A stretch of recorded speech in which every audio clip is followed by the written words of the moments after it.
ইয়া আইয়ুহাল্লাযীনা আমানু কুতিবা আলাইকুমুস সিয়ামু কামা কুতিবা আলাল্লাযীনা মিন ক্বাবলিকুম লাআল্লাকুম তাত্তাকুন।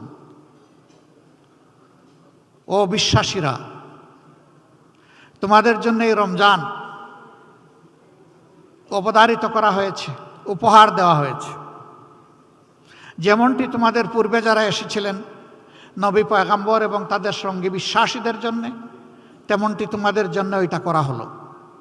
আশা করা যায় তোমরা তোমাদের চিন্তায়, কথায় এবং কাজে তোমাদের প্রভু আল্লাহ তাআলাকে তোমরা ভয় করবে। এই ভয় করার নীতি তোমরা অবলম্বন করে চলবে। যাদের অন্তরে আল্লাহর ভয় থাকে, আমরা বিশ্বাস করি আল্লাহর কসম, তাদের হাতে কখনো মানুষের আমানতের খেয়ানত হতে পারে না। তারা মানুষের আমানতের ব্যাপারে বড়ই সতর্ক সজাগ থাকেন।